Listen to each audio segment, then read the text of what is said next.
to you guys. Thank you so much for joining me again on the channel and on this beautiful, absolutely glorious winter morning. We've got crystal blue sky, not a cloud in it, beautiful sunshine. Yeah, what a beautiful day. You can probably see that shining through the back glass there. X350 owners, Jaguar XJ X350 owners. Hopefully some useful information for you guys today. You may remember in a previous video, it was the XJ8 road test video that we did. I think I mentioned that we had an XJR in stock, X350 XJR, and I wanted to do a road test in that car so we could compare how the standard XJ8 was against the XJR version. Well, listen carefully if you own an X350. Some of you may already know this, but it's something critical really that if you know, you really need to make the time to check, I think. So yesterday I went over to the unit with the intention of getting the XJR out and starting the beginnings of the road test video. So I pulled the XJR out of the unit with a view to taking it up to the valeters and getting it clean, getting the interior cleaned, and then we could perhaps do some filming. And as I pulled it out the unit and just drew to a stop, the brake pedal continued very slowly all the way to the floor. So I thought, oh dear, you know, that's not right. Now, those of you that know Jaguars of a certain vintage, and I think I even mentioned it in the road test video of the XJ8, they have quite a bit of travel in the brake pedal before the brake pedal starts to bite. It just tends to be the way they are. Certainly I find they're that way.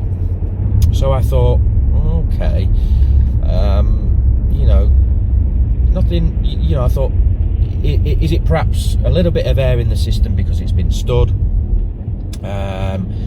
You know, can I pump the pedal and bring a bit of pressure in it? Has it got a bit of air in there? Because the car has been stud and not done an awful lot for 2 or 3 months.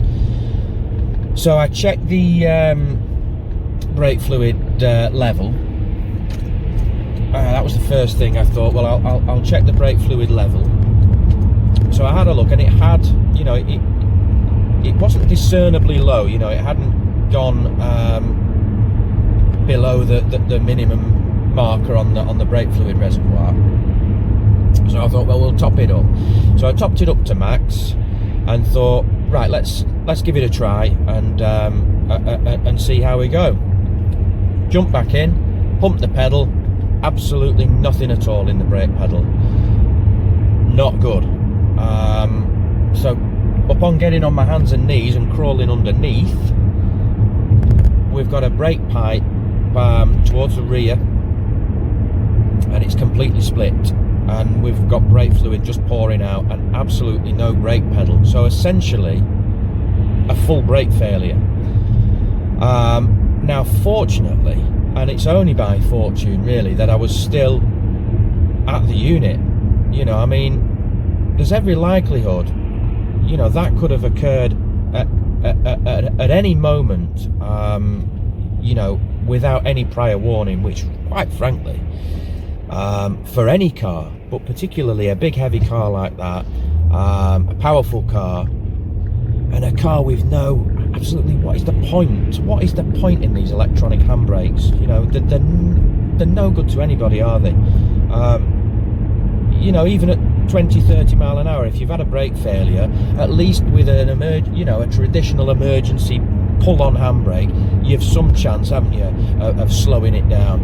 Not with these things. You know, you pull on the emergency brake, I beg your pardon, the electronic handbrake, and because the vehicle's moving at speed, it doesn't recognise it, so it doesn't allow it to activate or whatever. So essentially, had that happened out on the road, we would have had no brakes. So if you have an X350, check the brake pipes. They run obviously under the car and under plastic covers. Now these plastic covers, I believe there was even a recall on these from Jaguar. I'm led to believe the plastic cover has a little pad on it which rubs against the steel brake pipe, and obviously over time weakens it, resulting in failure, you know, in a worst case scenario, which I would imagine is what's happened on the XJR there. So yeah, as I say, you know, it's not the sort of thing we check, is it, on a regular basis? You know, it's perhaps something that we'd have checked for us at an annual MOT test or equivalent. And again, if the pipe's under covers, you know, if the pipes are under plastic covers, as they often are, you know, the MOT tester can't test them anyway. They can't see the condition, and they can't start removing covers to have a look.